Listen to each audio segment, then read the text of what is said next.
Bien, ya estamos listos. Bien, perfecto. Entonces vamos a comenzar entonces con la lectura del acta de la presentación y defensa del trabajo de tesis doctoral para el cual nos encontramos reunidos.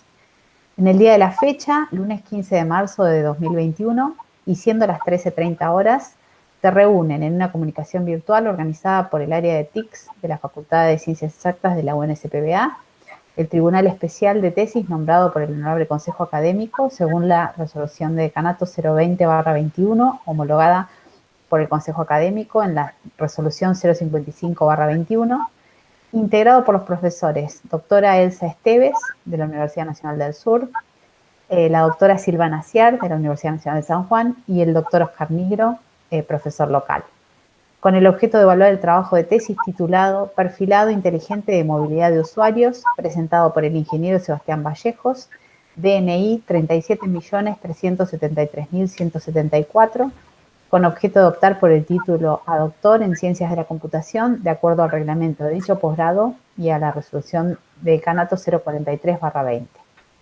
Se encuentran también en comunicación el doctor Luis Verdún, director de la tesis, la doctora Silvia Schiaffino, codirectora de la tesis presentada, y el doctor Alfredo Teixeira por el doctorado en Ciencias de la Computación. El señor Cristian Glasadonte, responsable técnico de esta instancia, y quien suscribe y firma este acta, doctora Paula Juliana, como autoridad de la facultad. Habiendo leído el acta, damos por comienzo a la defensa y acordamos la lectura del dictamen para el día de hoy a las 15 horas. Perfecto, Paula. Antes de comenzar, desde la Comisión de Posgrado queremos agradecer a los jurados por su disposición y colaboración en la evaluación de esta tesis, así también como su celeridad en todo este proceso para llegar a tiempo a esta defensa. Desde ya, muchísimas gracias por su colaboración. Los dejamos con Sebastián. Perfecto, Alfredo. Bueno, bien. Ahí comparto pantalla. Y arrancamos. Así llegamos bien con los tiempos. Bien, espero que se vea bien. Bueno, como ya me presentaron, yo soy Sebastián y les voy a presentar la defensa de mi tesis, Perfilado Inteligente de Movilidad de Usuarios, dirigidos por el doctor Verdún y la doctora Schiaffino. La presentación se estructura de la siguiente manera. Primero vemos una introducción breve sobre el contexto de la presente tesis y las principales motivaciones que impulsaron su desarrollo.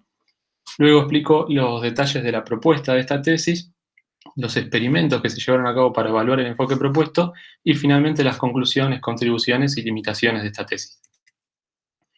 Hoy por hoy, casi todos tenemos un dispositivo móvil, un celular que llevamos encima para todos lados. Desde que aparecieron los primeros celulares hasta ahora evolucionaron, empezaron a tener más memoria, más capacidad de procesamiento, comenzaron a tener conectividad casi constante y comenzaron a venir equipados con múltiples sensores. Algunos de estos sensores, como el acelerómetro y el giroscopio, permiten medir las distintas fuerzas que aplican sobre el celular y así inferir la actividad física del usuario, si está quieto, si está caminando, si está andando en bicicleta y demás. Mientras que otros sensores, como el GPS, permiten inferir la ubicación del dispositivo. O incluso, algunos sensores que originalmente fueron pensados para otras cosas también permiten inferir la posición del dispositivo, tales como el Wi-Fi o las antenas celular, ¿sí? Cuando nosotros caminamos por la calle, el celular es capaz de escuchar con mayor o menor intensidad los distintos puntos de acceso Wi-Fi, los routers, ¿sí?, que están en el interior de los edificios. Hoy por hoy existen servicios, ¿sí?, que cuentan con bases de datos donde almacenan la localización estimada de cada uno de esos routers, ¿sí? Entonces, conociendo los routers que puede escuchar el dispositivo y la localización de cada uno de esos routers, es posible estimar la ubicación del dispositivo. Explico esto porque, si bien este mecanismo de localización tiene la ventaja de que consume mucho menos batería que el GPS, como vamos a ver después, puede fallar. Los datos que nos ofrecen los dispositivos se han utilizado en la literatura para detectar las áreas donde el usuario suele detenerse y pasar su tiempo, permitiendo así identificar los lugares que visita y construir un perfil de movilidad del usuario. ¿Y qué información contiene un perfil de movilidad? Bueno, puede contener los lugares que el usuario visita o frecuenta, el historial de movimiento, ¿sí?, desde qué hora hasta qué hora está en cada lugar y a qué lugares viaja después. y por supuesto, bueno, las ubicaciones y los recorridos que hace para moverse de un lugar a otro. Pero, ¿para qué sirven estos perfiles de movilidad? ¿Qué podemos hacer con este perfil? A nivel individual podemos no solo conocer dónde estuvo la persona en el pasado, sino también aprender patrones a partir de sus datos de movilidad anteriores para poder predecir a qué destino irá en el futuro. Esta información nos permite brindarle servicios y recomendaciones al usuario. Algunos servicios de ejemplo podrían ser, por ejemplo, un servicio de noticias donde le recomendamos al usuario leer noticias no solo de los tópicos que le interesan, sino también noticias ocurridas cerca de los lugares donde él suele estar, ¿sí? Por ejemplo, quizás al usuario no le interesan las noticias de policiales, pero sí le interesan una noticia sobre un robo a un local donde él suele ir a comprar. A su vez, si sabemos que el usuario, por ejemplo, va a ir a un restaurante, a su restaurante habitual, ¿sí? Un servicio de recomendación de lugares podría recomendarle en ese momento otro restaurante cercano. Y quizás el servicio que todos imaginan en este dominio es el de notificarle al usuario sobre demoras en el tráfico por donde donde recorre normalmente, ¿sí? Y ofrecerle rutas alternativas de manera automática. A su vez, a modo de mención, cuando se trabaja con múltiples perfiles de movilidad de ciudadanos, se pueden generar matrices de origen-destino de la población, conocer las rutas más transitadas, el uso de espacios públicos como plazas o bibliotecas, ¿sí? Todos datos que actualmente se obtienen manualmente realizando encuestas de origen-destino a los ciudadanos, pero analizando los datos de los dispositivos móviles, ¿sí? Este proceso se puede automatizar.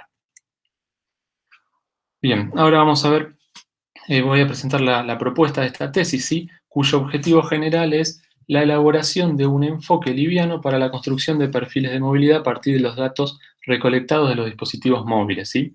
Cuando hablamos de construcción de perfiles de movilidad, abarcamos las tareas de recolectar esos datos, procesarlos para detectar los lugares, las visitas y los viajes que realiza el usuario y aprender patrones de movilidad para predecir cuál va a ser el próximo destino del usuario. Y cuando hablamos de liviano es porque parte del objetivo es que el enfoque sea capaz de ejecutar íntegramente en el dispositivo móvil del usuario, ¿sí? Sin necesidad de andar exponiendo ningún dato sensible y resguardando así la privacidad del usuario. Entonces, el enfoque propuesto consta de 3 componentes, cada uno corresponde a una de estas 3 etapas que mencionaba antes. ¿Sí? El primer componente es el encargado de recolectar los datos, específicamente la ubicación y la actividad física, que son procesadas en el segundo componente para detectar los lugares, las visitas y los viajes que realiza el usuario, que son los datos que conforman el perfil de movilidad, utilizado por el tercer componente, el tercer y último componente, para aprender patrones de movilidad y así poder predecir el siguiente destino del usuario. Entonces, comenzamos con el primer componente. Como les había mencionado, todos los dispositivos modernos poseen distintos sensores, ¿sí? Que normalmente no son accesibles de manera directa, sino a través de un sistema operativo, ¿sí? Que ofrece servicios a las distintas aplicaciones, o en este caso a nuestro componente de recolección, para obtener la ubicación del usuario y la actividad física que está realizando. Como se pueden imaginar, utilizar constantemente el GPS, ¿sí? Para conocer la ubicación del usuario podría acabar con la batería del móvil en un par de horas nada más. Por lo que el componente propuesto adapta la recolección de datos, ¿sí? A partir de un estado de movilidad. El estado de movilidad se va actualizando con las ubicaciones que vamos registrando y la actividad física que se va detectando, ¿sí? Entonces, el componente de recolección determina qué mecanismo de localización utilizar y con qué frecuencia según el estado de movilidad. En este trabajo se definieron 8 estados de movilidad, ¿sí? El primer estado de movilidad es el de zona rural. El enfoque está propuesto para la movilidad urbana de la persona, ¿sí? Por lo que cualquier zona fuera de la ciudad lo consideramos zona rural y no tenemos consideración de esos movimientos. Para conocer las ubicaciones de las ciudades utilizamos fuentes de información externa. Por ejemplo, en este trabajo utilizamos OpenStreetMap. Entonces, mientras el usuario se encuentra en la zona rural, se solicita la ubicación únicamente mediante antenas celulares, ya que no necesitamos una alta precisión, porque no son movimientos que no nos incumben en este momento, y debido al bajo consumo de batería que conlleva la localización por antenas celulares. Hasta que se detecta que el usuario ingresa a un área urbana, El resto de los 7 estados, ¿sí? Representan la movilidad del usuario en zona urbana. Tenemos 3 estados para el usuario en movimiento y 4 estados para representar cuando el usuario está quieto. Los 3 estados de movilidad dependen de la velocidad a la que el usuario se está moviendo. Por ejemplo, si los sensores detectan que la actividad física es caminando, ¿sí? El estado es lento. Si detectan que el usuario está corriendo, andando en bicicleta, o si a partir de las ubicaciones detectamos que se está moviendo a más de 7 km por hora, ya el estado pasa a intermedio.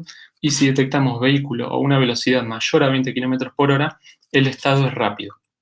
Para cada uno de estos estados se definieron frecuencias que minimicen el impacto de batería, pero que nos permitan conocer la ubicación del usuario aproximadamente cada una cuadra, con el objetivo de después poder conocer el camino que recorrió el usuario, ¿sí? Así, si el usuario va caminando, se registra la ubicación cada 40 segundos y si se comienza a mover más rápido, se aumenta esta frecuencia para no perder detalles de la movilidad. Cuando los sensores no detectan ningún movimiento, se reduce la frecuencia de localización con el objetivo de ahorrar batería, ya que el usuario no se está moviendo. Pero esta reducción de la frecuencia no es brusca, sino que es gradual. La frecuencia de localización se va reduciendo según el tiempo que el usuario se mantiene detenido. Esto es porque, por ejemplo, si el usuario entra a un negocio, ¿sí? Se queda quieto, nosotros reducimos la frecuencia a 10 minutos, el usuario a los 4 o 5 minutos se va del negocio y durante esos 4 o 5 minutos no se recolectaron ubicaciones suficientes para estimar correctamente el centro del lugar, ¿sí? Capaz que se ubicó el usuario 10 metros antes de entrar al negocio, ¿sí? Adentro se quedó quieto. A los 5 minutos, cuando el usuario salía del negocio, ¿sí? Se detectó movimiento y se lo volvió a ubicar afuera del negocio, con lo que se detecta la ubicación del negocio y se termina detectando corrido, ¿sí? Por eso el primer estado, ¿sí? Funciona de manera similar a un estado lento, localizando el dispositivo cada 40 segundos para poder estimar después bien el centro del lugar, por más que la visita haya sido corta. Ya después de 5 minutos, ¿sí? Si el usuario sigue quieto, sigue sin detectarse movimiento, entonces se empieza a reducir la frecuencia de localización.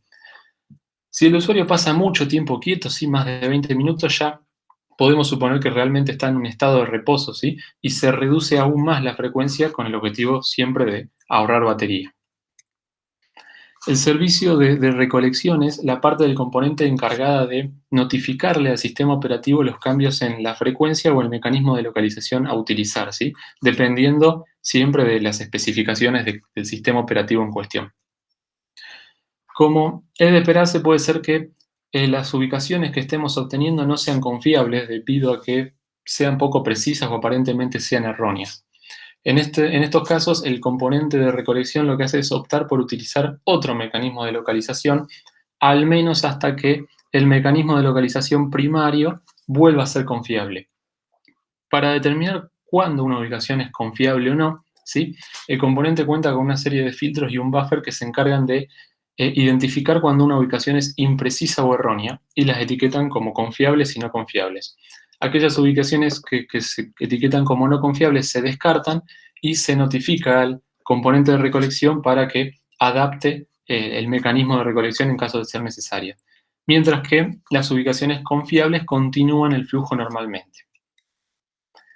En particular, en este trabajo definimos 4 filtros distintos, aunque se podrían definir los que se consideren necesarios. El primer filtro es el filtro por precisión, ¿sí? Como es de esperarse, cada ubicación viene con una precisión asociada, ¿sí? En medida en metros. Lo que hace este filtro tiene 2 umbrales, ¿sí? De precisión mínima y precisión máxima, que se definieron empíricamente en 45 y 135 metros. Cuando la precisión asociada a la ubicación es menor a 45 metros, se considera confiable, y cuando es mayor a 135 metros, se considera no confiable. Para que se den una idea, las ubicaciones GPS en el exterior suelen rondar los 10 metros de precisión, a veces menos, y la precisión de la localización Wi-Fi en el interior de edificios donde hay buena señal suele rondar los 20-30 metros, ¿sí? La situación cambia cuando hablamos del GPS en el interior de edificios o de la localización Wi-Fi en lugares al aire libre donde la precisión decae y en situaciones normales ronda entre los 40 y los 100 metros, ¿sí? Así que cuando hablamos de que la precisión asociada supera los 135 metros, ¿sí? Nos está indicando que el mecanismo que estamos utilizando tiene mucha inestabilidad de señales o demasiada imprecisión. Para aquellas ubicaciones que se ubiquen entre los dos umbrales de precisión, lo que se definió es un umbral de confianza, que son 30 metros alrededor de la última ubicación confiable del usuario, ¿sí? Entonces, si la ubicación está dentro del umbral de confianza, la consideramos confiable, y si tenemos una ubicación con una precisión intermedia y aparte está alejada de la última ubicación conocida del usuario, ¿sí? Entonces optamos por descartarla, decimos que es no confiable y optamos por activar otro mecanismo de localización. El segundo filtro es el filtro por velocidad, ¿sí? El objetivo del filtro por velocidad es detectar saltos anormales en los que, debido a algún error, ¿sí?, se ubicó al usuario fuera, lejos de su ubicación real, ¿sí? Como vemos acá en este ejemplo, que a simple vista, a ojo, se ve que algo raro pasó. Lo que se definió es un conjunto de umbrales de velocidad máxima según el estado de movilidad. Si la ubicación que recolectamos indica que el usuario se debería haber movido a más velocidad de la correspondiente según el estado de movilidad, entonces la consideramos no confiables. Nótese que son valores exagerados, ¿sí? Nadie camina a 30 km por hora, ni maneja o ni debería manejar en la ciudad más de 140 km por hora.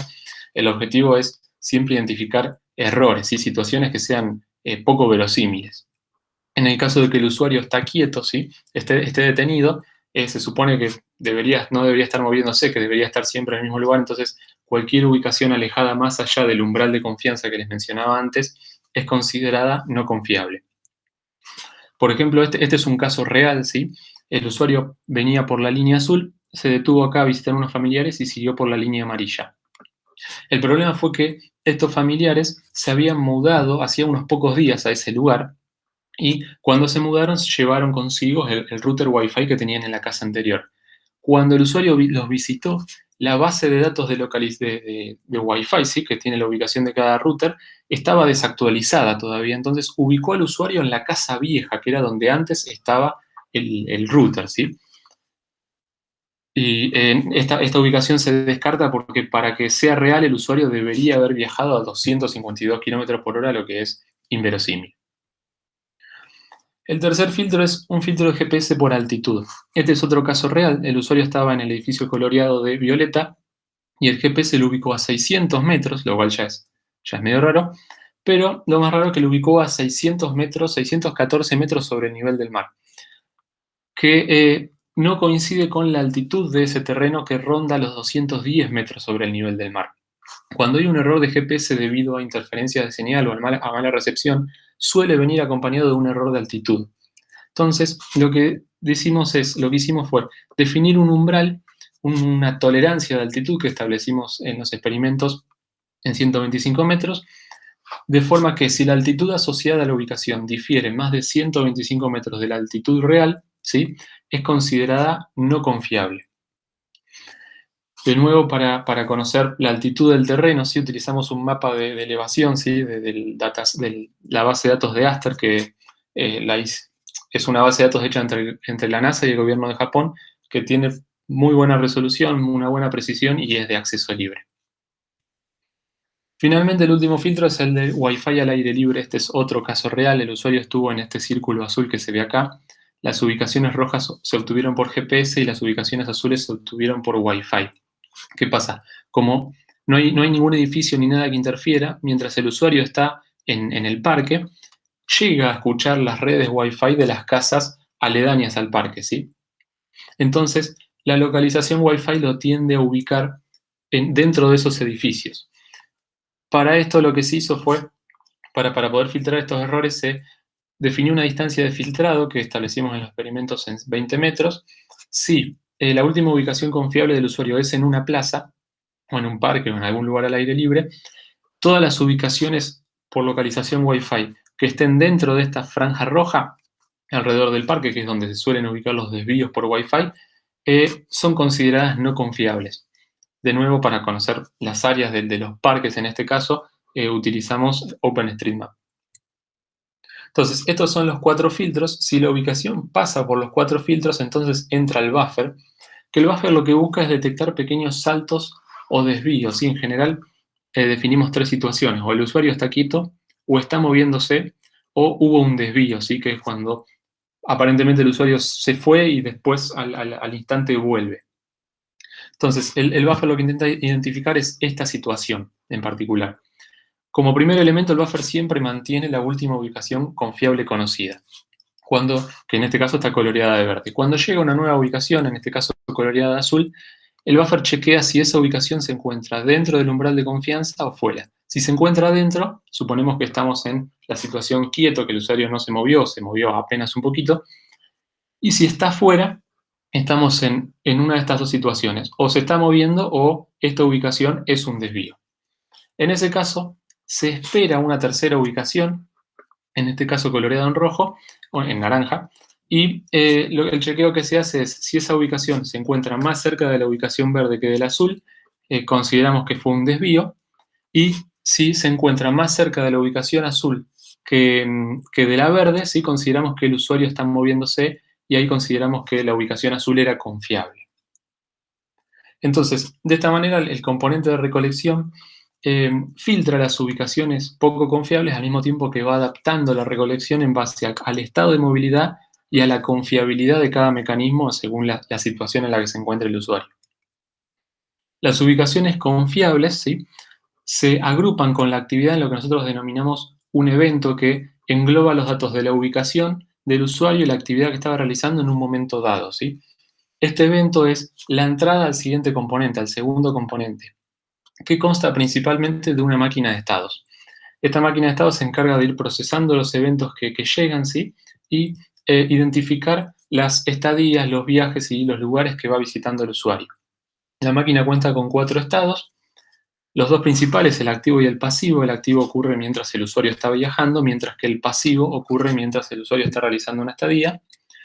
Y cuenta con 2 estados de incertidumbre, ¿sí? El estado incierto activo, que ocurre cuando hay cierta incertidumbre sobre si el usuario continúa viajando o si comenzó una estadía. Y el incierto pasivo, que ocurre cuando hay incertidumbre sobre si el usuario continúa en el lugar o si inició un viaje hacia otro lugar. Estos son en realidad los estados encargados de tomar las decisiones. Normalmente en la literatura se utilizan parámetros estáticos que determinan cuándo detectar una estadía, ¿sí? Que normalmente se define que el usuario tiene que permanecer en cierta área, que suele ser un círculo de un determinado radio D, y tiene que permanecer ahí durante cierto intervalo de tiempo. El problema es que es difícil determinar un tamaño de círculo que se ajuste bien, porque en la práctica las personas suelen visitar a veces lugares chicos, a veces una plaza grande o un hipermercado, ¿sí?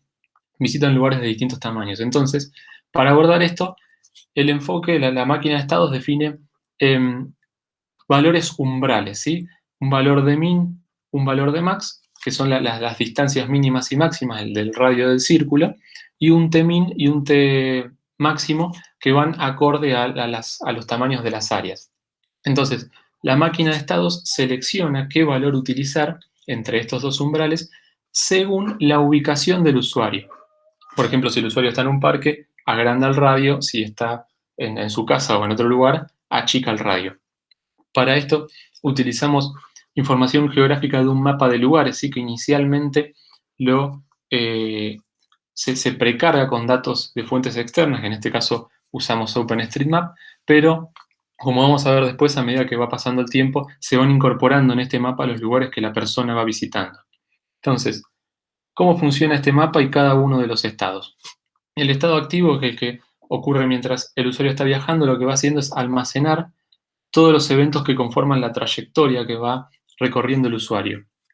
A medida que arriban eventos nuevos, ¿sí?, se permanece en este estado activo siempre que el evento no se encuentre dentro de ningún lugar ya conocido y que el usuario aparentemente siga en movimiento, ya sea porque la actividad sea vehículo o bicicleta, o porque la distancia que recorrió el usuario desde el último evento de la trayectoria hasta el evento nuevo sea mayor a el diámetro del círculo de estadía mínimo, ¿sí? En caso contrario, ¿sí?, si el usuario aparenta estar entrando a un lugar ya conocido o si aparenta estar deteniéndose, se pasa al estado incierto activo. El estado de incierto activo es un poco más complejo, ¿sí? Funciona a modo de buffer y almacena eventos hasta poder determinar si ir al estado pasivo porque se detecta una estadía o volver al estado activo, ¿sí? Los eventos que se encuentran en este buffer están acá bajo la sospecha de que en el primer evento del buffer, acá marcado en verde, el EV0, el usuario en teoría habría iniciado una estadía, ¿sí? Entonces lo que se hace es acumular eventos suficientes para poder determinar si realmente inició una estadía o no. Entonces, cuando llega un evento nuevo, el evento se agrega al buffer y se intenta ver si todos los elementos del buffer cumplen con las condiciones necesarias para detectar la estadía.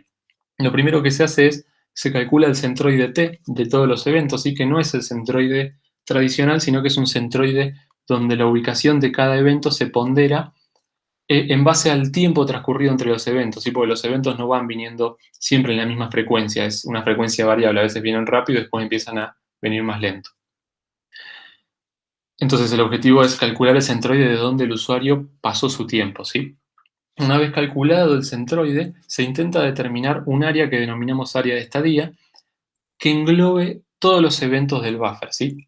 En un principio la máquina de estados verifica si los eventos entran en un círculo, en el círculo de radio mínimo con centro en el centroide T que calculamos antes. Si no entran, porque el radio es muy chico o los eventos están muy dispersos, se busca si existe algún lugar en el mapa de lugares, ¿sí?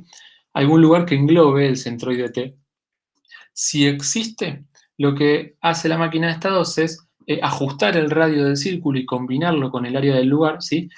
Buscando generar un área lo más chica posible que englobe todos los eventos, siempre sin superar la superficie máxima, ¿sí? Que sería la de un círculo de radio 150 metros.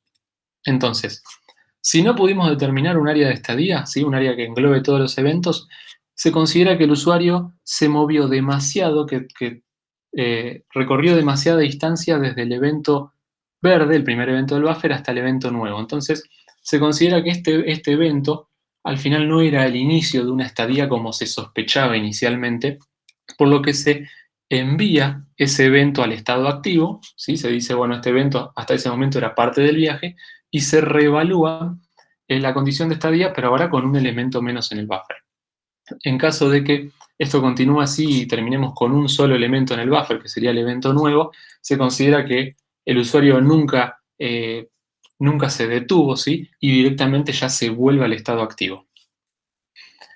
En caso contrario, si se encuentra un área de estadía que englobe todos los eventos, lo que se hace es determinar si el usuario estuvo el tiempo suficiente dentro de esa área como para determinar una estadía.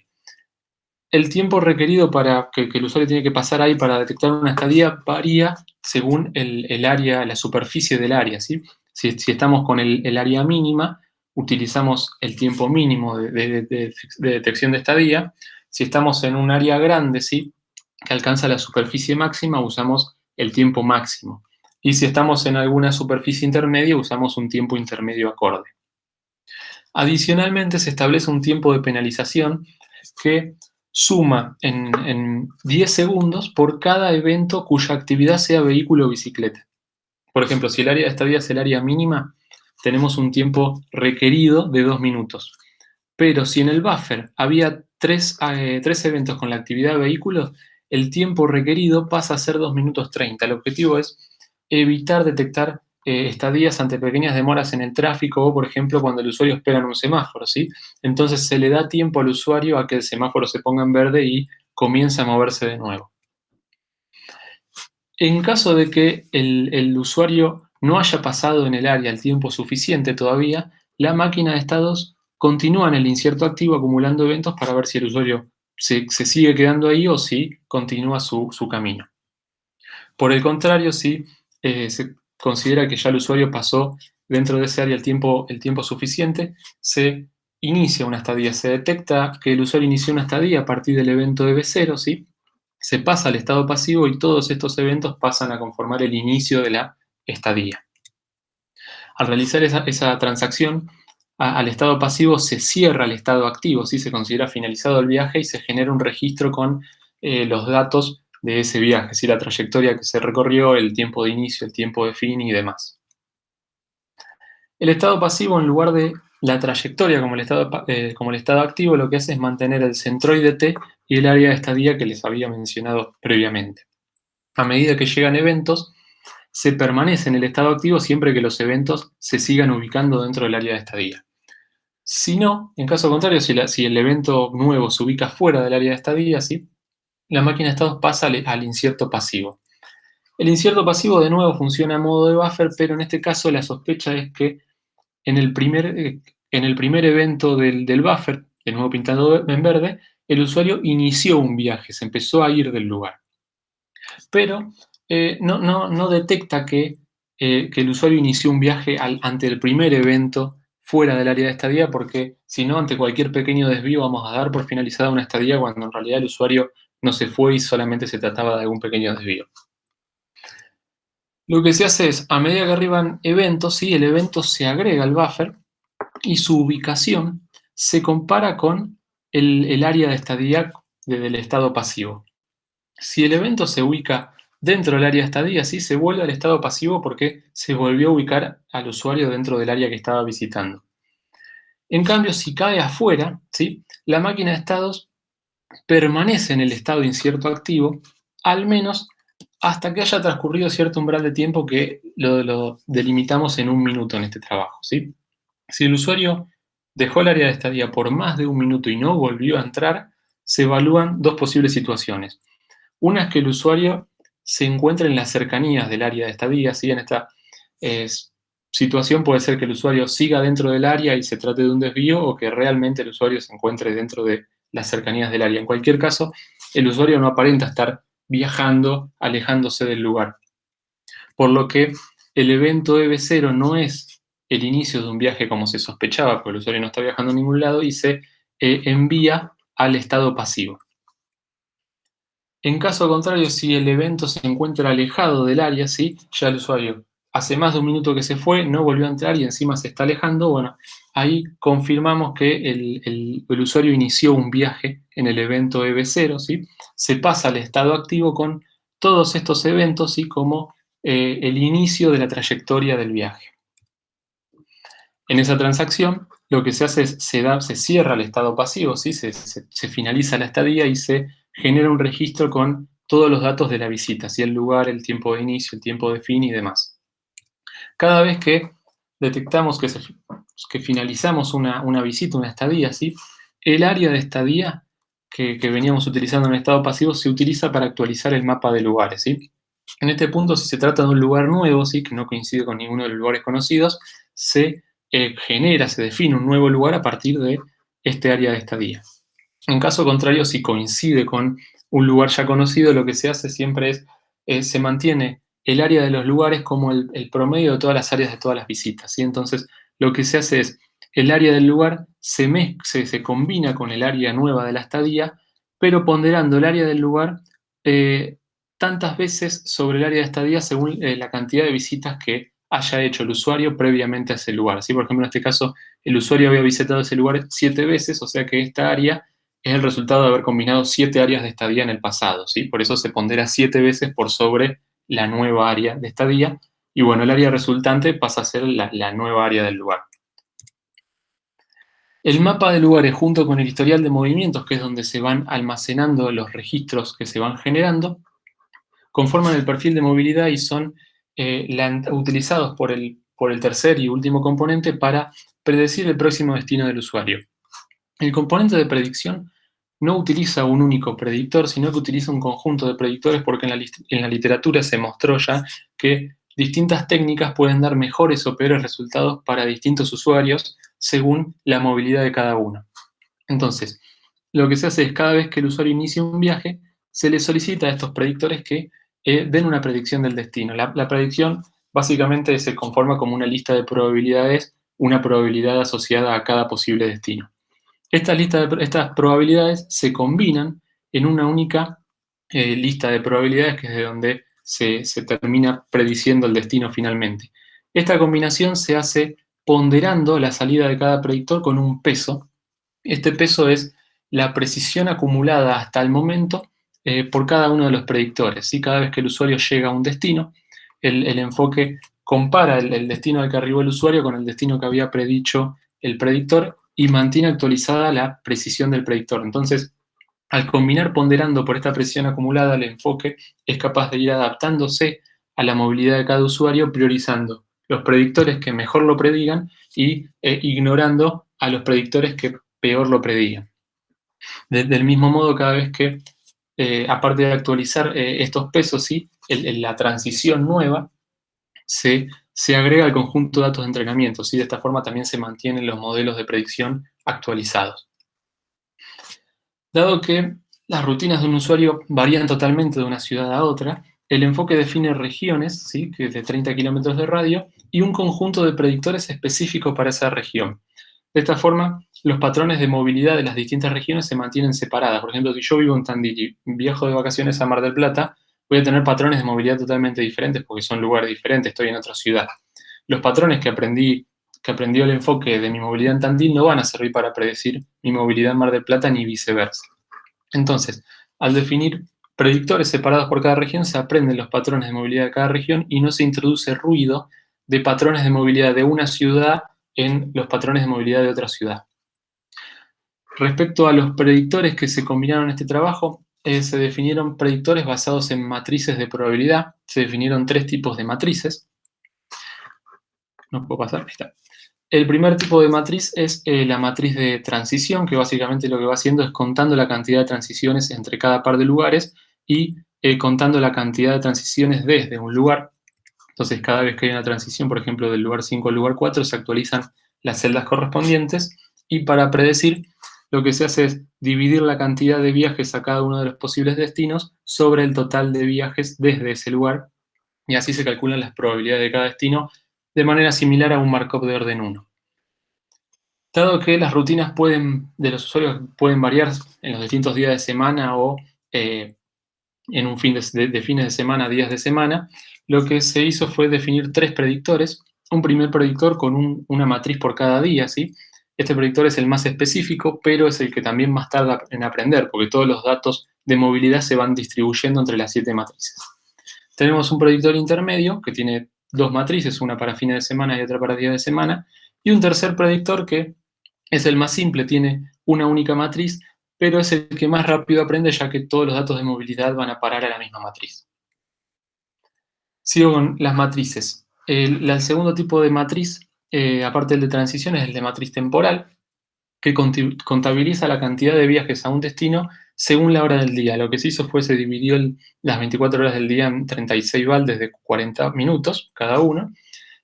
Uno se dividió en más baldes porque no mejoraba los resultados. Y cada fila indica la cantidad de veces que el usuario viajó a un destino en particular en ese balde de tiempo. Entonces, para actualizar, cada vez que hay una transición, revisamos cuál es el balde de tiempo en el que el usuario inició el viaje y cuál es el destino, y actualizamos las celdas correspondientes.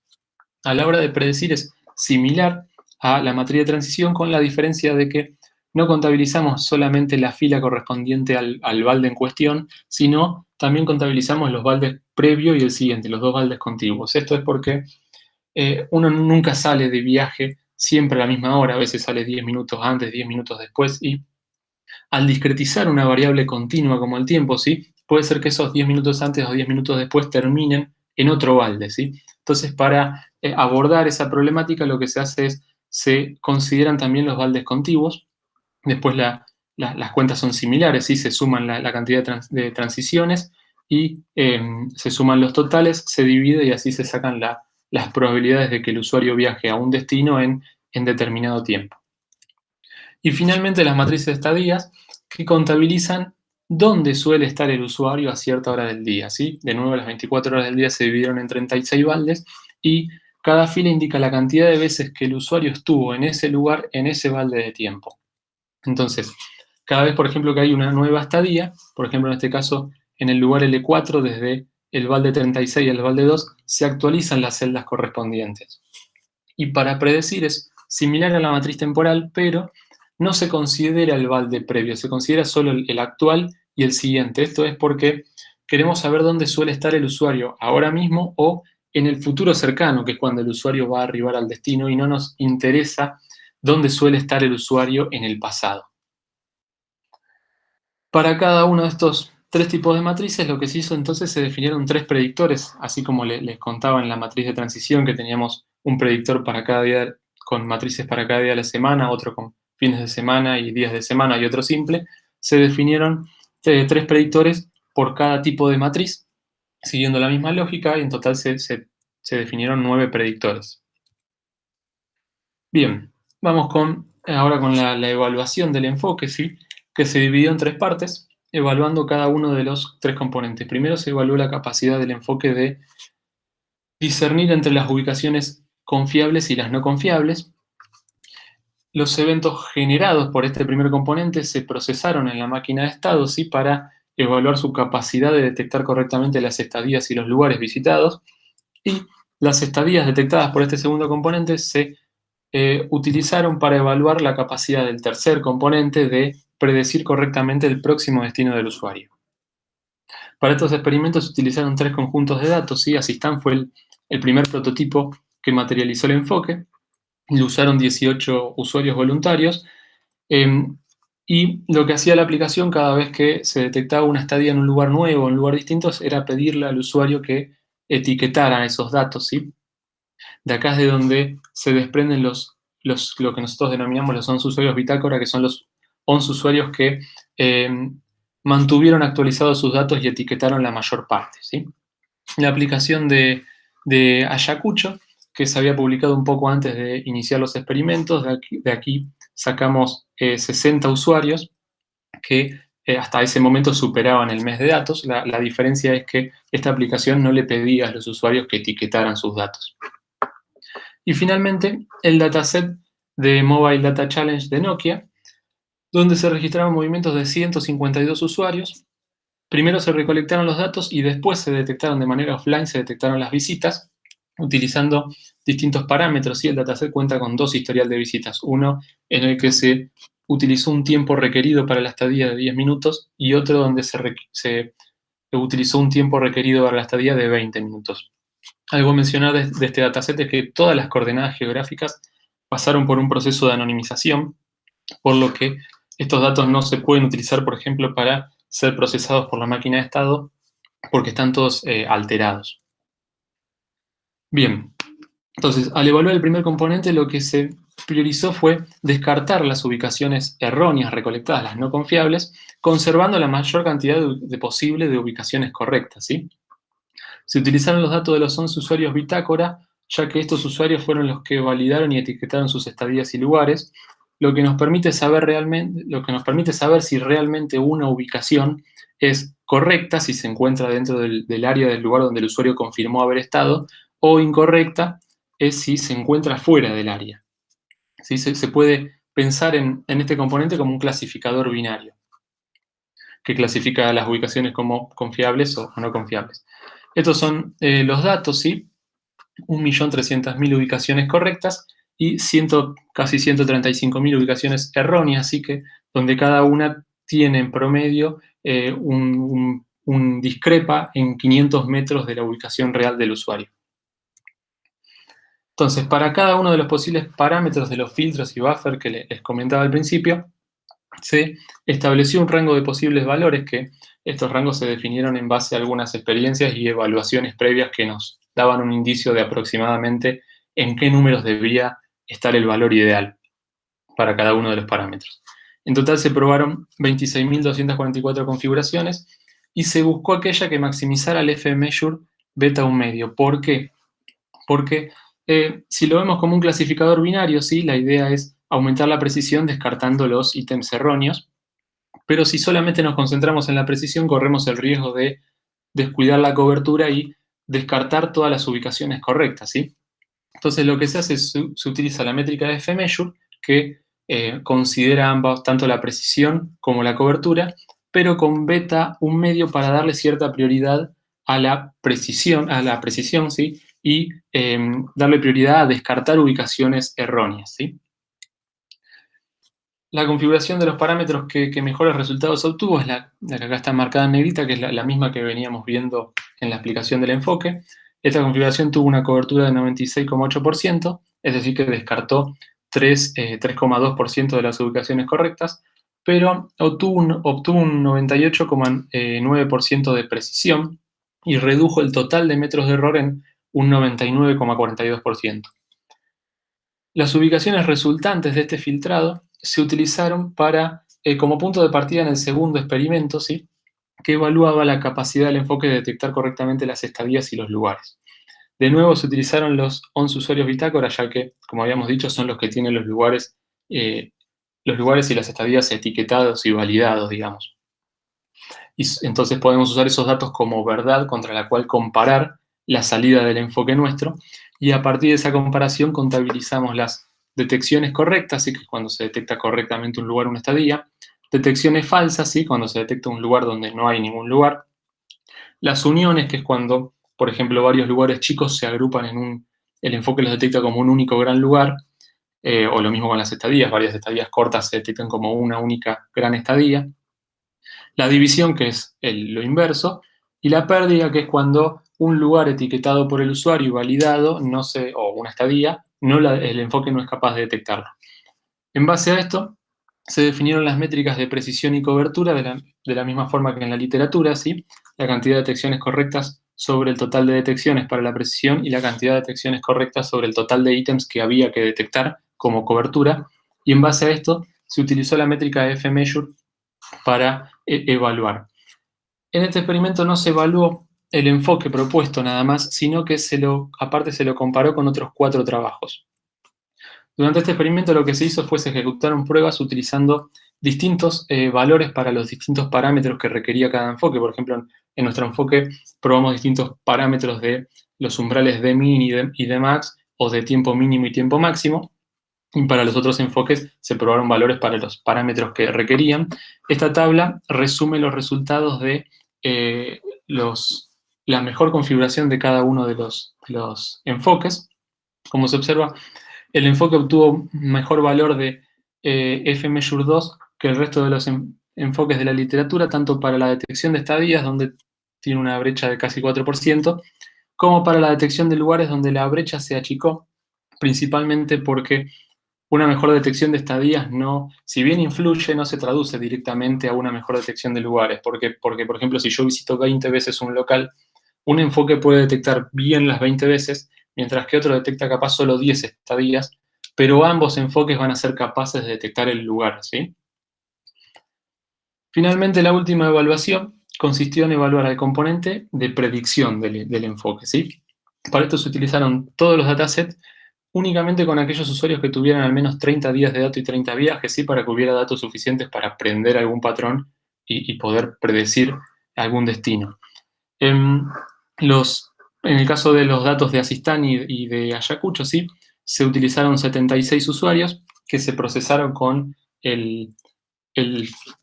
la etapa de filtrado y la detección de estadías de los experimentos anteriores, ¿sí?, y se detectaron 47.000 estadías, 47.000 visitas, y se utilizaron 142 usuarios de Nokia. Se utilizaron ambos historiales de visita, las 123.000 visitas de 10 minutos y las 107.000 visitas de 20 minutos. Lo que se hizo se tomó en la primera semana de cada usuario como entrenamiento inicial, ¿sí?, y luego se iniciaron predicciones y un aprendizaje incremental. Cada visita se intentaba predecir y después se agregaba al conjunto de datos de entrenamiento.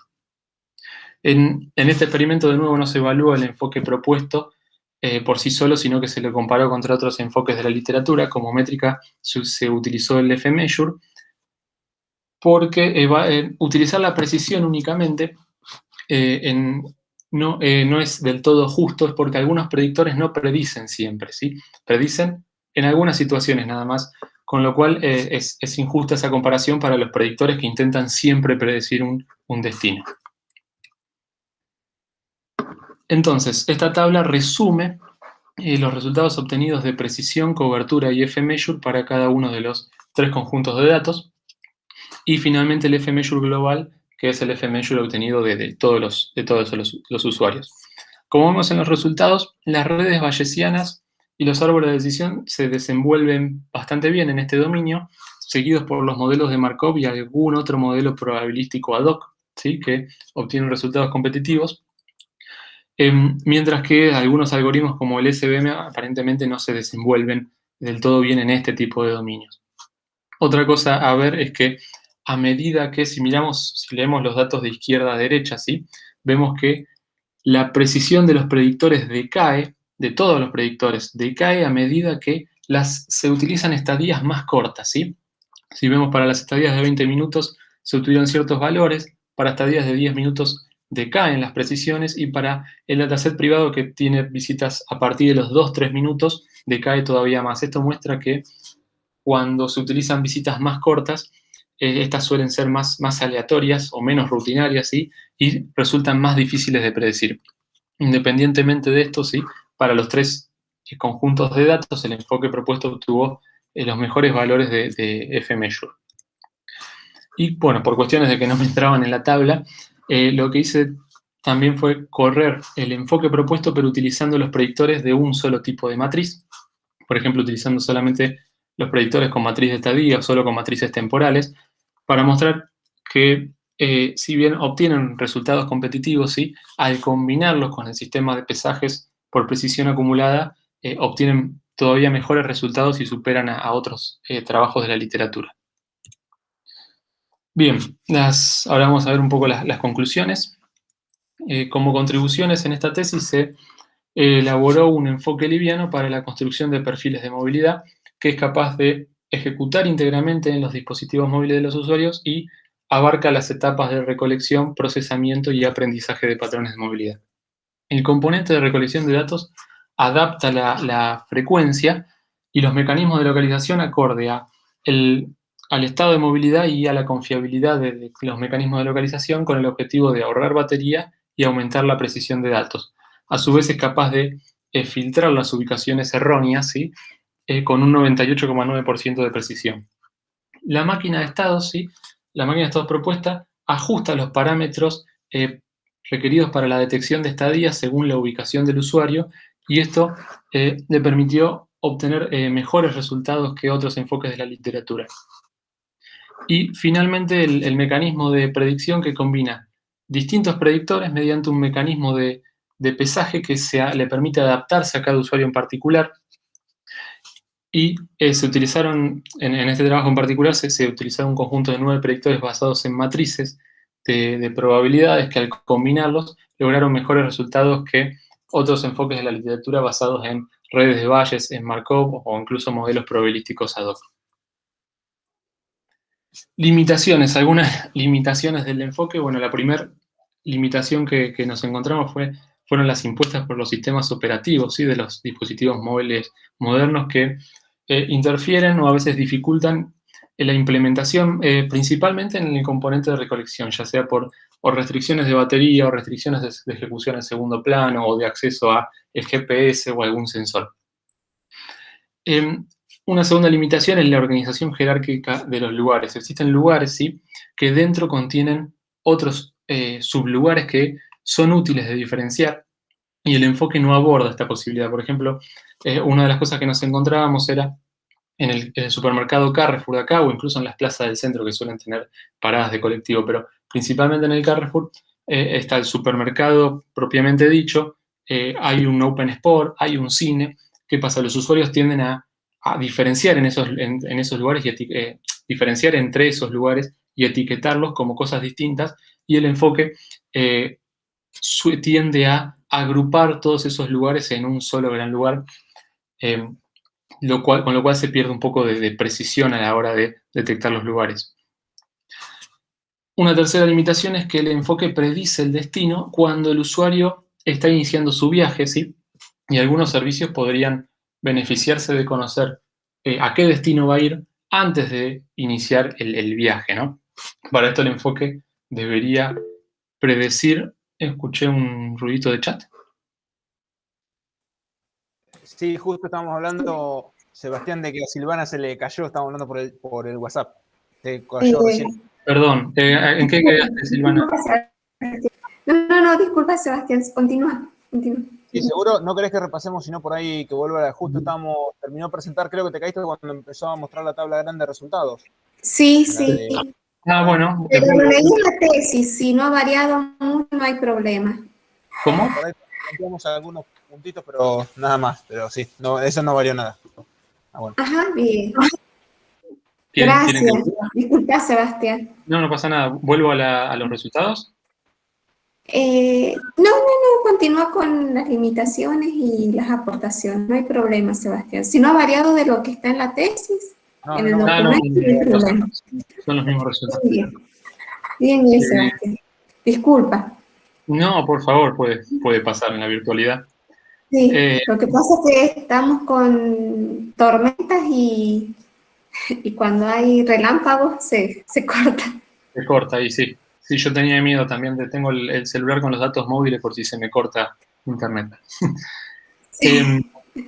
Bien, la Disculpa. limitación... No, por favor. Estaba en esto de que el enfoque predice al momento que el usuario inicia el viaje, ¿sí? Y algunos servicios capaz se podrían beneficiar de saber dónde va a ir el usuario antes de que empiece a moverse. Entonces, para esto el enfoque debería ser capaz de predecir cuánto tiempo va a durar la estadía actual del usuario, cuánto tiempo más va a permanecer el usuario en el lugar en el que está. Y la última limitación es la dificultad de construir y divulgar los datasets, ¿sí? Ya construirlos fue, si bien utilizamos una aplicación que nos permitió ir recolectando con bastante precisión, después de un par de meses, a algunos usuarios ya les resultaba tedioso andar manteniendo actualizadas las visitas.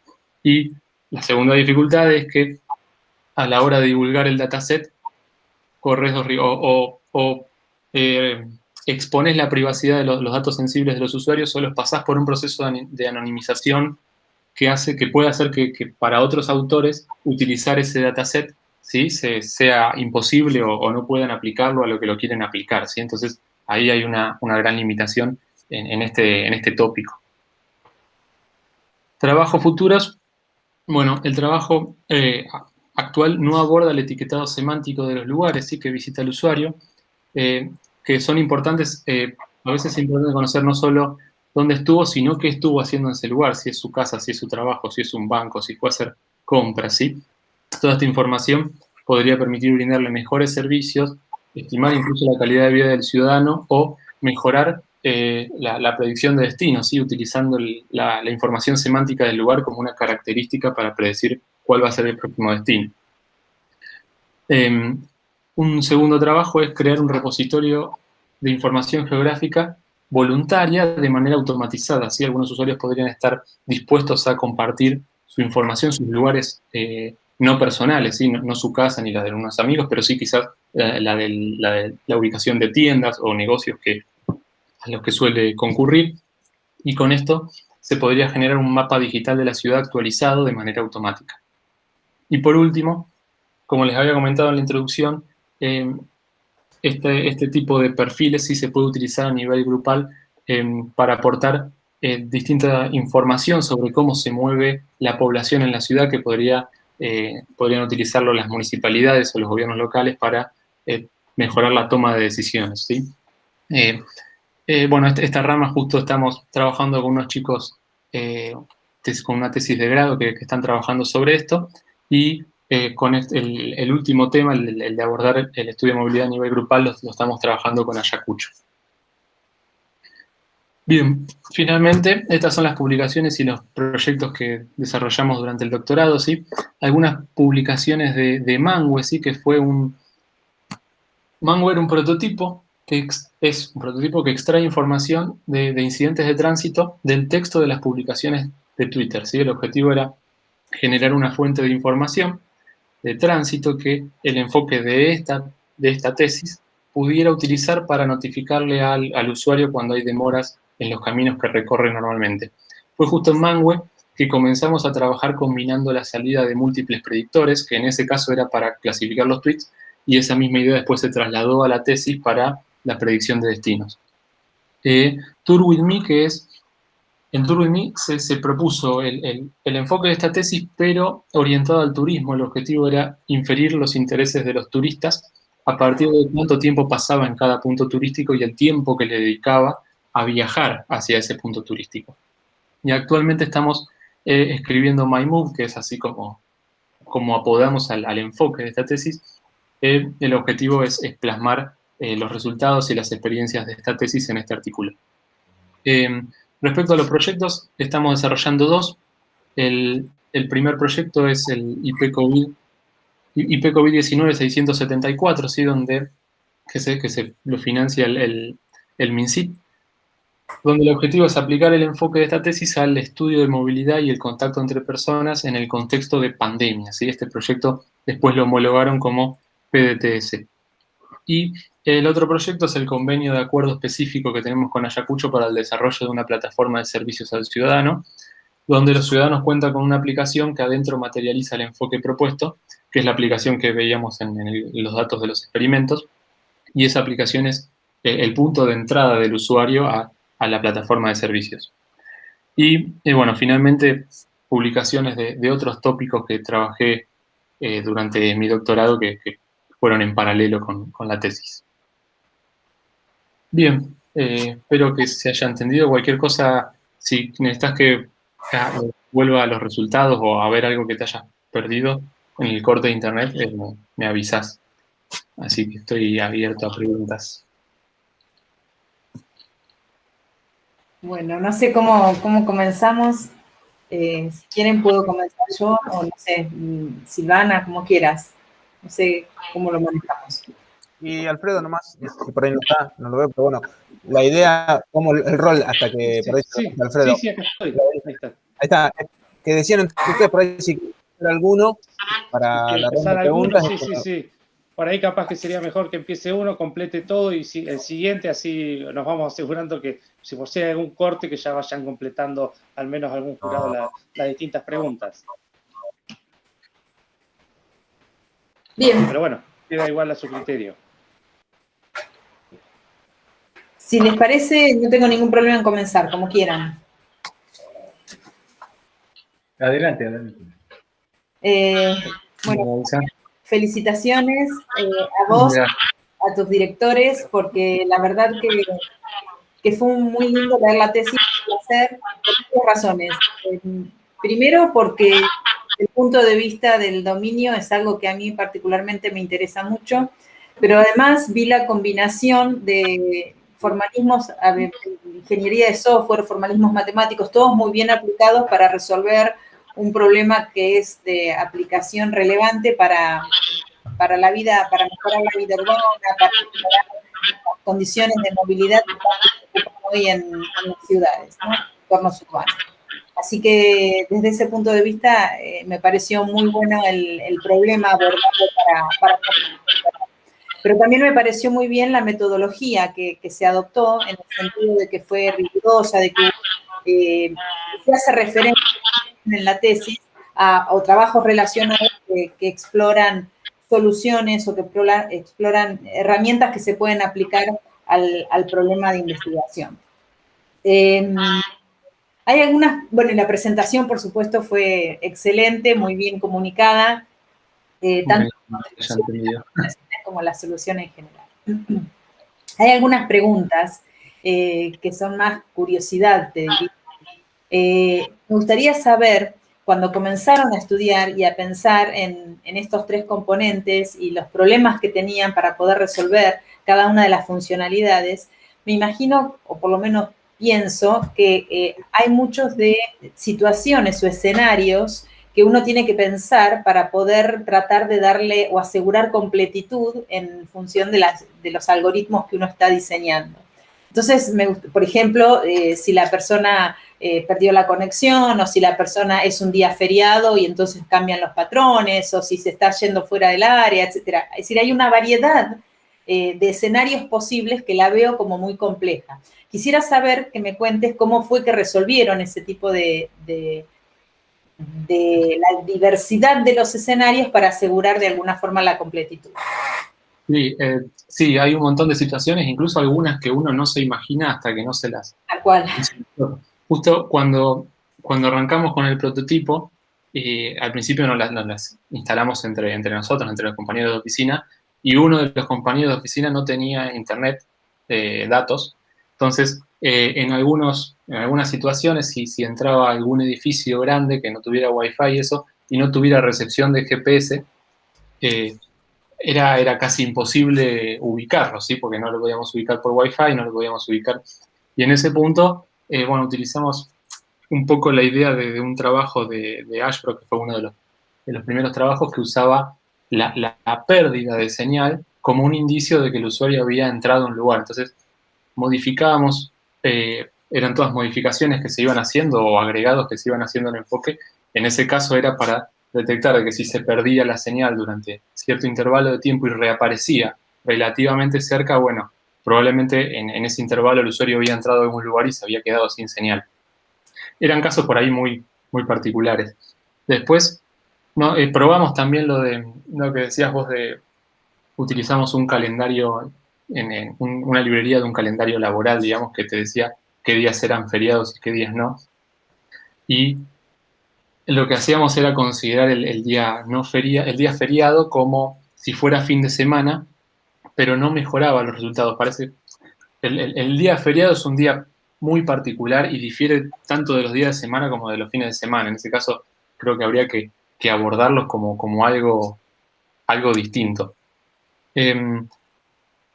Después, ¿qué otras situaciones se me ocurren? Se nos pasó más que... en un principio empezamos a probar, por ejemplo, te comento, si había diferencia entre los distintos, o yo con todos los datos que había juntado empecé a revisar si había diferencias entre los distintos dispositivos, ¿sí? Porque capaz un dispositivo tiene un GPS con más precisión, otro con menos, o la antena Wi-Fi llega a escuchar más Wi-Fi, y eso por ahí nos hacía cambiar o adaptar los filtros de los umbrales. Y lo que encontramos era que no variaba según el dispositivo, sino variaba muchísimo más según el tipo de lugares que visitaba el usuario. Entonces, si yo analizaba las precisiones en promedio de las ubicaciones Wi-Fi o cosas así, variaba mucho más, por ejemplo, en las personas que tenían hijos, tendían a tener un poco peor la precisión, porque tendían a salir por ahí más a parques o que iban a buscarlo para un lado, para el otro. Era el índice de viajes, por ejemplo, de los padres es mucho más alto que, bueno, en los datasets que estuvimos trabajando, que de otros usuarios, que eran datos que cuando yo iba viendo se coincidían con algunos hallazgos de otros artículos. Entonces, nada, en eso hay que, básicamente hay que mirar, hay situaciones que uno no se las imagina hasta que ve lo que hace cada usuario en particular o las situaciones en las que está cada usuario en particular. Ni bien arrancaba la aplicación, me estoy extendiendo un montón, ya termino. No, dale. Ni bien arrancábamos la aplicación, una de las cosas que había hecho yo ingenuamente era intentar forzar siempre conocer la ubicación. Si andaba mal el GPS o el Wi-Fi, los dejaba encendidos hasta que pudiera obtener una ubicación. Hasta que una vez fuimos a la catedral de acá de Tandil, donde no entra ni un Wi-Fi ni una señal GPS. Y en una hora me comió un montón de batería. Entonces dije, bueno, no. En esas situaciones es preferible capaz perder el dato o jugar con esto de la pérdida de señal y no tener un impacto negativo en la batería porque va a estar muy mal visto por el usuario después, ¿no? Lógicamente. Entonces, nada, cada vez que aparecía una de esas situaciones había que ver qué había pasado, por qué había pasado y bueno, ver cómo la resolvíamos y así fue que fue tomando forma la tesis, ¿sí? Esos filtros de altitud de GPS, cuando hay los errores esos de altitud. Tenemos registros de GPS que nos ubicaba abajo del nivel del mar, otro que nos ubicó a la altura del Everest, errores garrafales y hasta que no los ves, ni se te ocurre que puede llegar a pasar. Vos sabés que incluso cuando lo leía, ¿no?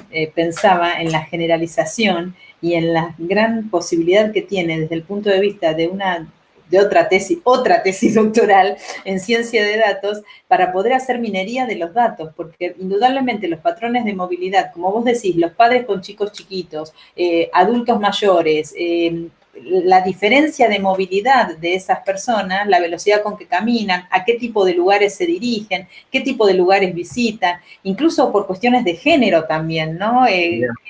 Es decir, por eso preguntaba, ¿cómo habían definido los distintos escenarios? Porque realmente lo veo tan complejo y tan rico para investigar que me parece fascinante, realmente me gustó mucho. Sí, justo, ahora que me lo decís, antes de que apareciera todo esto de la pandemia, un compañero de trabajo me había dicho, tenemos que hacer una guía de todas las situaciones distintas que hay que considerar para publicar eso, me dice, porque no es fácil ir haciendo un catálogo de situaciones. No, tal cual. Y está muy relacionado con la privacidad y la seguridad de datos personales, que lo planteaste creo que como una de las limitaciones, ¿no? La dificultad de acceder a datasets que permitan replicar estos trabajos de investigación. Y por ahí un poco la pregunta, y creo que con esto termino, porque anoté, viste, un montón de cosas que quería preguntar, está relacionado con la generalización. Digamos, ustedes hicieron el estudio en Tandil, en Ayacucho, bueno, en esos lugares, pero suponete, ¿qué pasaría en Mendoza? ¿O qué pasaría en India? ¿O qué pasaría en Ecuador? ¿No? Sí, incluso sin ir más perdón, sí, te interrumpí, seguí. Ya termino. ¿Qué parámetros o cómo ves la complejidad para parametrizar a fin de hacer más generalizable la solución planteada, ¿no? Bien, sí, va a haber problemas. A ver, yo me imagino algunas cosas que habría que modificar, incluso la primera que me imagino, ¿no? Sin ir muy lejos, si uno lo lleva a Buenos Aires, el filtro de GPS por altitud, que lo establecimos en 125 metros, no hay muchos edificios que superen esa altitud, pero estoy seguro que en Buenos Aires debe haber edificios que superen los 140, 150, 170 metros. Entonces, si una persona va a pisos altos, por ahí vas a considerar erróneos ubicaciones que en realidad son correctas. Entonces tendrías que tener un mapa de elevación del terreno y un mapa de densidad de los edificios, por así decirlo. Y es una situación que, bueno, yo me imaginé, pero es que no nos tuvimos que enfrentar en Tandil ni en Ayacucho, porque no hay edificios muy altos. Y así como, bueno, como esa situación seguramente deba aparecer alguno más. Probablemente en lugares como, imagino, si lo llevas a Estados Unidos o lugares donde las bases de datos de Wi-Fi están mucho más, seguramente mucho más actualizadas y son mucho más densas, probablemente no tengas que usar tanto el GPS, e incluso he leído artículos de gente que tenía problemas con los edificios que hacen como cañones en las grandes urbes, y el GPS pierde señal simplemente porque está rodeado de edificios, y incluso en la calle a veces el Wi-Fi es más preciso que el GPS. Entonces, creo que son un montón de situaciones que uno tiene que considerar. Nosotros quizás el enfoque tal cual está ahora está como más perfilado a ciudades intermedias, ¿no? A ciudades de pequeñas a intermedias. Pero sí, seguramente haya que adaptar o generalizar algunas cosas. Estas situaciones que yo me imagino ahora y muchas otras situaciones que no me imagino. Bueno, le dejo el micrófono a otros miembros del jurado. Felicitaciones nuevamente. Y la verdad es que hay mucho por hacer, así que trabajo. Sí. Me abrió me surgieron más preguntas que respuestas con la tesis. Me imagino.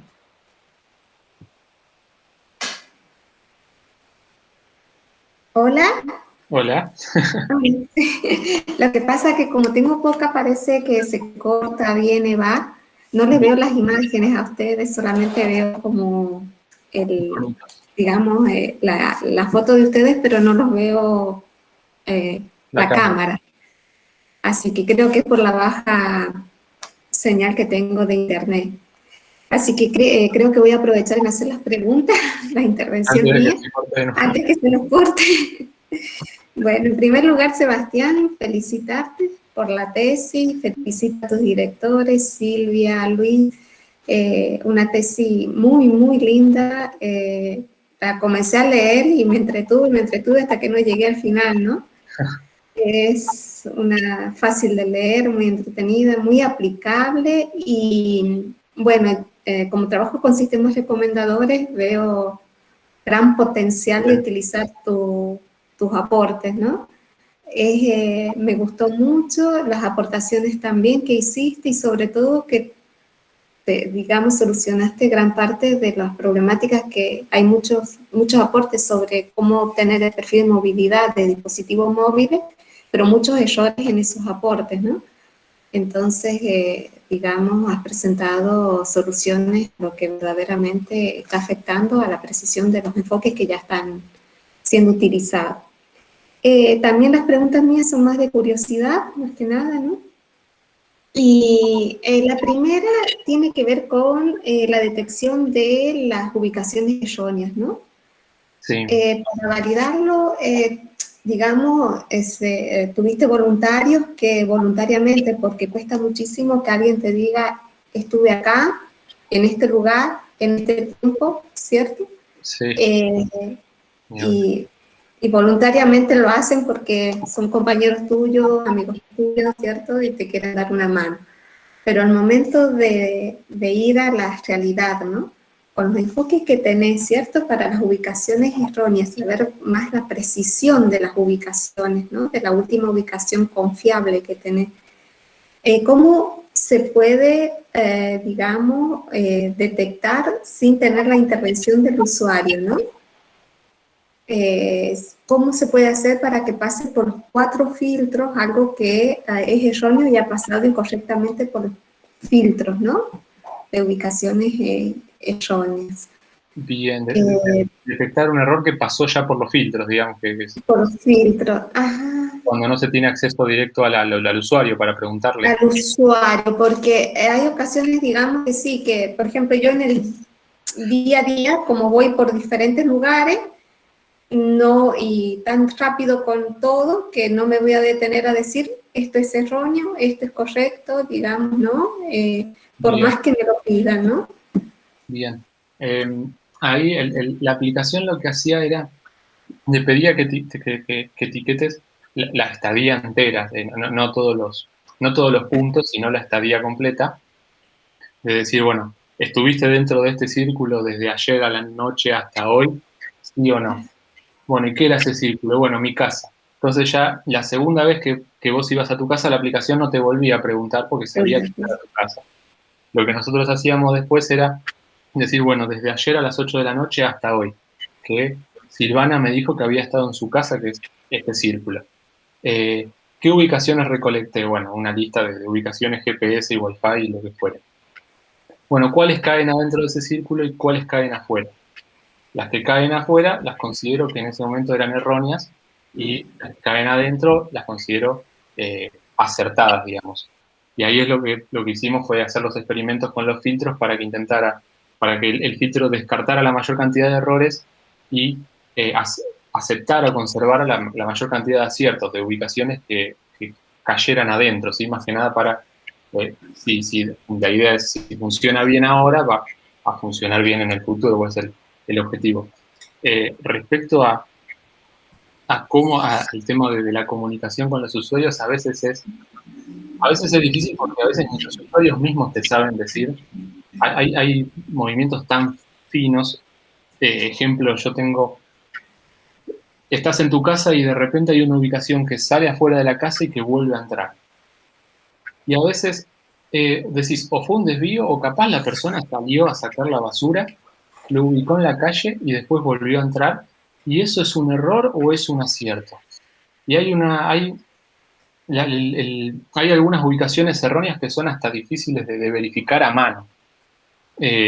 O incluso yo le pregunto a tal día, ¿qué hiciste? ¿Saliste a sacar la basura? O tal día que fuiste a la plaza, ¿te cruzaste a comprar algo a la panadería y volviste? Porque tengo un punto que justo cae en una panadería que está enfrente de la plaza. Y ni la persona misma se va a acordar. Entonces, hay siempre un potencial margen de error de exactamente, bueno, que cuáles son realmente confiables y cuáles son no confiables, ¿sí? Por eso lo que se hizo fue, en base a todas las estadías y los lugares que las personas etiquetaban, que decían, sí, esto es válido, no, esto es un error, lo que hicimos fue hacer este etiquetado automático, de decir, bueno, recorro todas las coordenadas GPS, todas las coordenadas Wi-Fi y me fijo si están adentro o afuera del lugar en donde la persona me confirmó que estaba. Y ese fue el etiquetado que se hizo. Ahora, si la ubicación cae 5 metros afuera del área, ¿y es un error o no es un error? Bueno, lo contabilizamos como error, pero a veces es hasta difícil de comprobar. Después el tema de si la persona te etiquete, si la persona no te etiqueta o no te confirma las estadías, vos después tampoco tenés forma de validar si las ubicaciones fueron erróneas o no, digamos, necesitas sí o sí una verdad contra la cual compararte, ¿sí? En este caso es la palabra del usuario, la verdad. Por eso siempre hay una línea delgada. No sé si tu pregunta iba más por el lado de cómo etiquetaban los usuarios o de si se podía hacer algo con los usuarios que no etiquetaban. Eso, ajá, más que nada era si se podía hacer algo con usuarios que no etiquetaban, porque es difícil, digamos, ahora con tantas aplicaciones que hay, ¿no? Por ejemplo, Netflix, digamos, hasta Mercado Libre, ¿no? Te piden que confirmes, que opines sobre lo que compras o algo, y uno lo pasa porque hay tantas, digamos, aplicaciones ya que te piden tu feedback, que con el día a día no lo hacemos, ¿no? Yo creo es el gran problema de todas las aplicaciones que necesitan feedback del usuario, ¿no? Sí. Por curiosidad. Inferir el feedback del usuario es medio complicado. A nosotros, bueno, un poco ahí lo que se podría llegar a aplicar es el hecho de cruzar los datos de distintos usuarios. Entonces, si una minoría me etiqueta los lugares y después vos vas a esos mismos lugares, a un negocio, y veo que las coordenadas coinciden y eso, yo puedo inferir que vos estuviste en un almacén. Poner que yo etiqueto un supermercado y después vos vas a la misma ubicación, yo puedo inferir que estuviste en ese supermercado. Pero confirmarlo a ciencia cierta, ¿verdad? Siempre necesitarías el feedback. Seguramente tengas una alta tasa de precisión, ¿no? Porque un supermercado es bastante grande. Ya lugares más chicos nos ha pasado en el centro de que tenés locales tienen, no sé, 3 metros de ancho por 6, no sé, son miniaturas y están uno al lado del otro. Y ahí es difícil determinar en cuál de todos esos negocios se metió el usuario, si se metió en el de la izquierda o en el de la derecha, que a lo mejor son cosas totalmente diferentes. Entonces, si no te da el feedback del usuario, es muy difícil de corroborar. Es fácil etiquetar lugares como la casa o el trabajo, que son lugares que uno fija, bueno, ¿dónde pasa la noche el usuario? ¿Cuál es el segundo lugar que más visita el usuario? Y tenés la casa y el trabajo. Pero ya el resto de los lugares se vuelve muy complicado. Por eso. Ajá, bien. Y ahora, digamos, estás relacionada con otra pregunta que te quería hacer, ¿no? Y era con respecto a la privacidad de los datos, porque cuando estás haciendo acciones, digamos, para un solo usuario, la privacidad se puede mantener los datos en el teléfono. Pero cuando ya estás vinculando, como decíamos recién, grupos de usuarios, perfiles similares, la privacidad de los datos ya es como más a alto nivel y es a nivel de la aplicación, de la entidad que maneja esa aplicación, ¿no? Entonces, ¿cómo podría, o sea, digamos, tu enfoque, la privacidad que se guarda ahora en el teléfono y por cada usuario, creo que cuando se escape y sea utilizada por alguna entidad o alguno de los escenarios que has planteado, como turismo, como movilidad ciudadana, ya la privacidad de los datos, digamos, ya va a escalar a otro nivel y a lo mejor eso, si da consentimiento el usuario, te permita gestionar mucha información fuera del teléfono y te ahorre batería y tiempo de cómputo, ¿no? Sí, en eso el tema bueno, tenemos un montón de aplicaciones que adentro tienen datos de movilidad y cómo usarlos a nivel municipalidad, por ejemplo, cómo saber cómo se mueve la población sin exponer la privacidad de los usuarios. Ahí es un tema, cada usuario es un mundo. Hay usuarios que te van a decir, si usas mis datos a mí no me molesta, y hay otros que te van a decir, no, yo no quiero nada, no quiero que vos sepas nada. Nosotros ahí uno de los posibles enfoques, siempre pensándolo a nivel municipalidad, por ejemplo, que quiera estudiar la movilidad urbana y ese, uno de los enfoques era, bueno, ¿cómo se hace ahora mismo? Bueno, se va casa por casa y se va haciendo una encuesta de, bueno, en qué lugar estuviste, a dónde fuiste, y las personas deciden lo que quieren contestar y lo que no quieren contestar, ¿no? Obviamente, más que pueden mentir hasta si quieren. Entonces, una de las ideas que habíamos barajado una vez para trabajar en el futuro, era de hacer encuestas digitales. ¿Qué sería? Yo tengo mi celular con mis datos de movilidad, mi aplicación con mis datos de movilidad.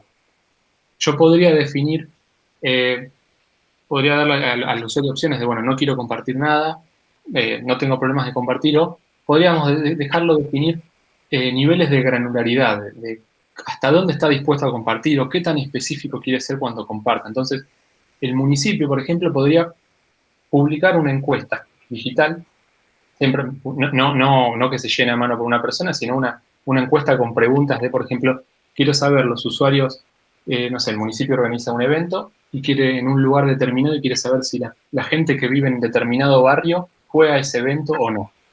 Entonces, esa encuesta podría ser contestada automáticamente por la aplicación, porque la aplicación sabe dónde vive el usuario y sabe qué hizo ese día, por ejemplo, si fue o no a ese lugar.